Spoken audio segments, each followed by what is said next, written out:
জেলার আমাদের জামাত মনোনীত প্রার্থী সফিউল্লাহ সুফি সাহেবের গাড়ি তারা আটকিয়েছে এবং সেই গাড়িতে তার ওয়াইফ ছিল এবং ড্রাইভার ছিল এবং আরও দুইজন মহিলা সেখানে বসা ছিল। আমি এসে ওই অবস্থায় দেখেছি।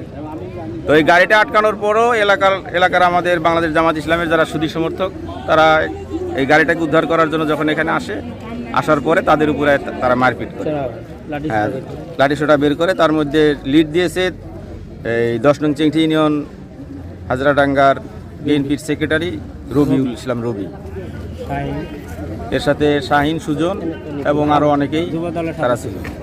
আচ্ছা, আপনি কি ঘটনা দেখছেন এবং আপনার নাকে মুখে এখন পর্যন্ত কিন্তু যে রক্তের দাগ সেগুলো দেখা যাচ্ছে, এগুলো কিভাবে ঘটলো? এগুলা রবি আর শাহিন আর ওই যে 4-5 জন সন্তানটা ছিল, ওগুলো সব মার দিচ্ছে আমাকে এবং ঘরে তোলে ওরা। আচ্ছা, প্রথমে আগে খানিক মার দেয়, দিয়ে তারপরে ঘরে তোলে। আর ঘরে তুলে যে কি করবে আল্লাহ জানে। ওখানে সাইডে ওদের রুম আছে, ওখানে আনো লাঠি সোটা আছে, ওরা জমা করে রাখছে আগে। আচ্ছা, ওনাদের নাম কি, নাম পরিচয় বলতে পারবেন? রবি রবি রবি রবি মানে বিএনপির সেক্রেটারি হয়, এবার ইউনিয়ন সেক্রেটারি রবি মাস্টার ওর নাম। তারপরে আপনার শাহিন আর সুজন, আরও 2-4 জন সঙ্গভঙ্গ ছিল। আচ্ছা, ঠিক আছে। আজকে বাংলাদেশ জামাতি ইসলামী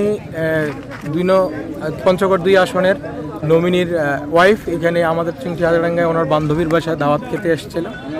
দাওয়াত খেতে আসার পথে এইখানে বিএনপির ইউনিয়ন সেক্রেটারির নেতৃত্বে এবং এখানকার ইউনিয়নের সাংগঠনিক সম্পাদক নেতৃত্বে, শাহিনের নেতৃত্বে আমাদের এই ম্যাডামের গাড়িটি আটকে দিলে আমরা নিউজ পাই।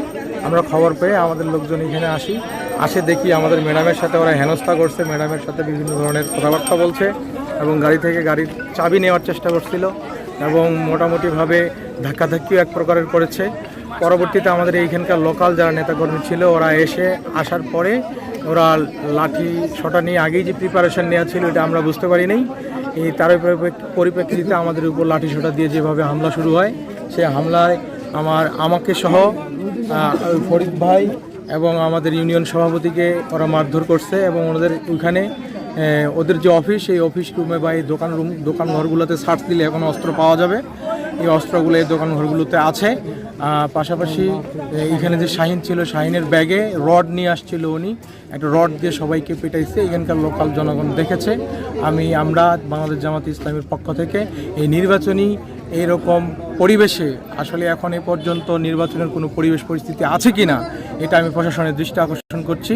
এটা শুধু চেংটি হাজারাঙ্গা নয়, এটা সারা বাংলাদেশের একটি নির্বাচনের অংশ হিসেবে সুষ্ঠু নির্বাচনের পরিবেশ আছে কিনা সেক্ষেত্রে প্রশাসন কঠোর পদক্ষেপ নেওয়ার জন্য আমি